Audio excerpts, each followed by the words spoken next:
24 minute 14 second का प्रधानमंत्री नरेंद्र मोदी का लोकसभा में दिया हुआ वक्तव्य जो वेस्ट एशिया क्राइसिस पे दिया जाना था, वो असल में खोदा पहाड़ और निकली चूहिया निकला। स्थिति गंभीर है, इसका अंदाजा तो इसी बात से लगाया जा सकता है कि आज मोदी जी ने एक एक शब्द पढ़कर बोला। कोई सीना नहीं ठोका, नेहरू जी को याद नहीं किया, बल्कि विपक्ष से एकजुटता की बार बार अपील करी। प्रधानमंत्री को आज कोरोना काल याद आया, मतलब चुनौती और संकट गंभीर है और अभी टला नहीं है।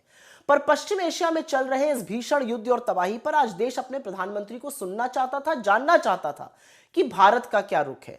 देश कोरे आंकड़ों, सोलर एनर्जी पर लफाजी और खोखले दावों से वाकई में ऊब चुका है।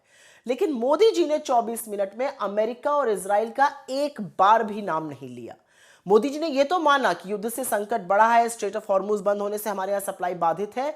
उनके मूर्ख प्रवक्ता और भक्त तो खैर इस बात को ही नहीं मानते थे कि गैस की किल्लत है, शायद अब उनका दिमाग बदल जाए। लेकिन प्रधानमंत्री ने सदन को यह नहीं बताया कि तेल और गैस की आपूर्ति या सप्लाई कैसे सुनिश्चित होगी। उन्होंने यह नहीं बताया कि सप्लाई पर ईरान से, इजराइल से या अमेरिका से क्या बात चल रही है। उन्होंने बोला यूरिया पर 6 प्लांट लग गए हैं देश में, पर उससे तो आपूर्ति पूरी नहीं होगी। यूरिया आएगी कहां से? जब आपूर्ति में कोई बाधा नहीं थी तब भी मध्य प्रदेश से लेकर यूपी तक खाद के लिए लाइनें लगी रहती थी। और यह बात किससे छुपी है?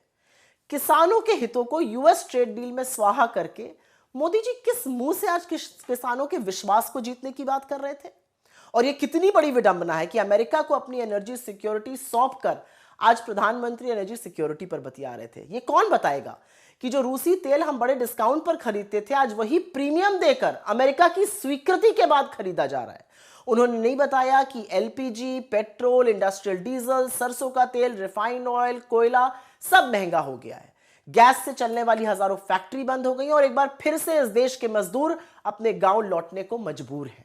प्रधानमंत्री ने कहा कि देश में रिफाइनिंग कैपेसिटी बढ़ गई है, लेकिन यह नहीं बताया कि पिछले 12 सालों में कच्चे तेल के प्रोडक्शन में 28% गिरावट क्यों और कैसे आ गई। अपने वक्तव्य में इस देश के प्रधानमंत्री ने अमेरिका और इजराइल द्वारा एक संप्रभु सॉवरेन देश के सर्वोच्च नेता के टारगेटेड असैसिनेशन पर एक शब्द नहीं बोला। मोदी जी ने स्ट्रेट ऑफ हॉर्मुज बंद किए जाने का विरोध किया, लेकिन अमेरिकी इजराइल हमले से ईरान में जो 165 निर्दोष स्कूली बच्चों की हत्या हुई, उस पर एक शब्द नहीं बोला। मोदी जी ने यह भी नहीं बताया कि हमारी विदेश नीति इतनी विफल कैसे है कि इतने सारे हमारे जहाज अभी भी स्ट्रेट ऑफ हॉर्मुज में अटके हुए हैं।